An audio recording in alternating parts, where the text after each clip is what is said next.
Hey guys, and welcome to a Prapor task guide debut. For this task, we're going to need to eliminate 5 scavs on customs, as well as obtain and hand over 2 MP-133 shotguns to Prapor as well.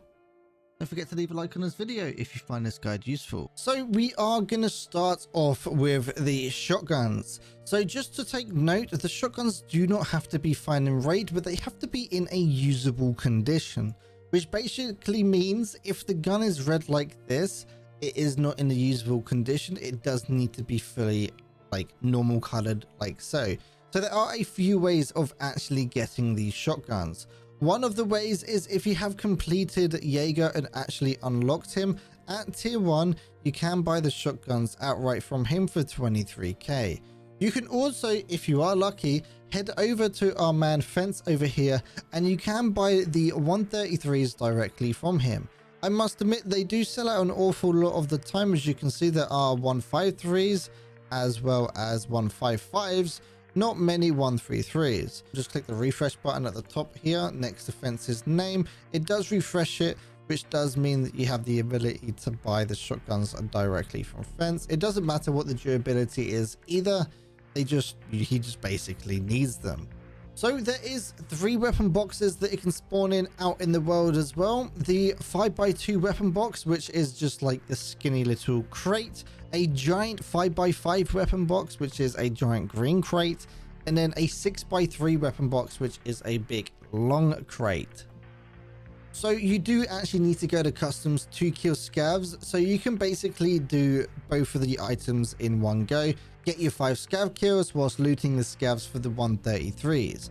It doesn't matter how the guns are modified, it doesn't matter at all, just as long as they are the MP-133s. I will be going in raid quickly now to show you a few hard spawns for these shotguns inside of customs. So the first spot we're going to be checking out is Ice Cream, which is this little building here. Over there is construction, that is sniper roadblock, and there is the main road, and you can see Big Red off in the distance. Coming in through the main front entrance, you're going to want to go to the left and just go behind the cash register counter, and right here is one of the hard spawns for the 133. So right here is 3-story and 2-story. What we're going to want to do is run behind 2-story and basically run straight into this thicket of trees right here. Just going past that big rock and then this small little rock, far past the last bush, we should come up to a tent, basically a little campsite. There's this duffel bag right here, and the shotgun is lying along this log right here, and this is where it can spawn. On the screen is showing you all of these scav spawns. If you need it up for longer, it will be over on Piranha.tv as well, but you can just always pause the video if you need this as a reference. So we are going to start off on the left hand side of the map, which is the custom side or the big red side with the storage units. Over here you can get a decent amount of scavs, maybe like 3 to 5. They do walk between the storage units and the big red building. So just watch out for the grass hallway, which separates the big red and the storage units, because they can see through grass where we can't, so you can get easily caught off guard if you're not careful. Going over the bridge, you got Ice Cream, and the scavs like to walk all the way down to the Welcome to Tarkov truck, which is the garages where the RUAF roadblock is. They do walk up and down, and again, there is tall grass there, so you do need to watch out for the scavs, because if they catch you off guard, you can get absolutely rinsed. Going through the wall now into construction. Construction is a decent spot. This is a high traffic area, and you do need to watch out for the sniper scav, because, well, he will snipe you, as well as the sniper scav that is on the 2 giant white towers off in the distance. His aim is absolutely cracked. Now in the dorms area, this is a pretty decent place. Watch out for Rashala, because he is an absolute nutcase with his guards. He will just 2-tap you, and it's all wonderful fun times. Also, dorms is a very high PvP area, so if you are looking for a PvP fight whilst you're kind of new to Tarky, knock yourself out. Dorms is definitely one of the spots to do that, and you can get a decent amount of scavs there, maybe between 5 and 7. Making your way back down the road towards the factory shacks where the bus station is, this is a pretty decent place to kill scavs, because they do walk across the road and into Skeleton. But bear in mind, with the tall grass lining each side of the road by factory shacks, you do need to watch yourself, because they will just shoot you straight through it.